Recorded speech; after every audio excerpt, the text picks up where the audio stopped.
آپ کو قبر میں کون اتارے گا؟ کہ میرے اہل بیت مجھے قبر میں اتارے. پھر پوچھا یا رسول اللہ آپ کا جنازہ کون پڑے گا؟ تو اس پر آپ رونے لگے اور صحابہ بھی رونے لگے. ہمارے نبی کا جنازہ ایسے نہیں ہوا جیسے ہمارے ہوتے ہیں ایک امام پیچھے مقتدی. کیسے ہوا ابھی بتا رہا ہوں. تو آپ رونے لگا. آپ نے کہا جب تم مجھے غسل دے دو تو تم سب مجھے تنہا چھوڑ کے باہر نکل جانا. سب سے پہلے اللہ میرا جنازہ پڑھے.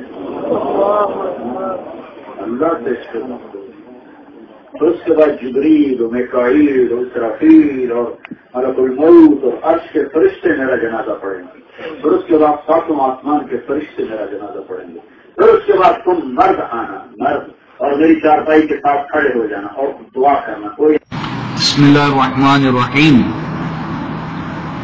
مولانا طارق جمیل صاحب کا اپنے بیان سنا.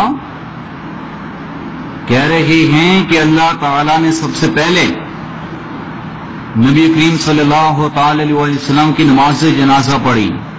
معاذ اللہ استغفر اللہ. بچہ جانتا ہے کہ رب تعالی معبود ہے. تمام نبیوں کا پیغام یہی لا الہ الا اللہ. اللہ کے سوا کوئی عبادت کے لائق نہیں. صرف اسی کی عبادت کی جاتی ہے. لیکن جناب کی جہالت دیکھیں کہ رب تعالیٰ کو معبود سے نیچے لا کر عابدوں کی صف میں نماز پڑھنے والوں کی صف میں لا کے کھڑا کیا. اللہ تعالیٰ اس چیز سے پاک ہے کہ وہ کسی کی عبادت کرے. اسی بات تو کافروں نے بھی آج تک نہیں کہی. انہوں نے رب تعالیٰ کو عابدوں کے صف میں لا کے کھڑا نہیں کیا. لیکن جناب کی جہالت، اگر رب تعالیٰ بھی نمازیں پڑھنے لگ گیا تو پھر خالق اور مخلوق، عابد اور معبود میں فرق کیا رہ گیا؟ بندے اور خدا میں فرق کیا رہ گیا؟ لیکن جہالت کا پھر کیا علاج؟ اور مزے کی بات یہ کہ ابھی تک دیوبند کے مفتیوں کی طرف سے کوئی اس پر فتویٰ نہیں آیا.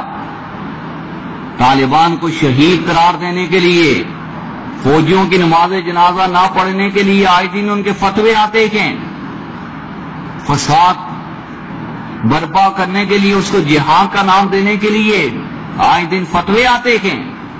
لیکن یہاں تو ان کے اپنے مولوی نے اسلام توحید کی عمارت ڈھا دی. خالق کائنات معبود باری تعالیٰ کو نمازیوں کی صف میں، عبادت کرنے والوں کے صف میں لا کھڑا کیا. لیکن ابھی تک کوئی فتویٰ نہیں آیا. اسی کو کہتے ہیں جتھے ہوئے پتر جمال، گھوڑا گدا سارا حلال.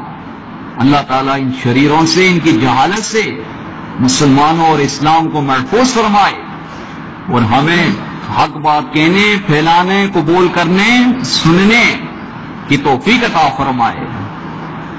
یہ فرقہ واریت نہیں، یہ رب تعالیٰ سے محبت کی دلیل ہے کہ اس ویڈیو کو زیادہ سے زیادہ پھیلایا جائے اور رب تعالیٰ کی شان و عظمت کو اجاگر کیا جائے اور ایسے جاہل مولویوں کا بائیکاٹ کیا جائے.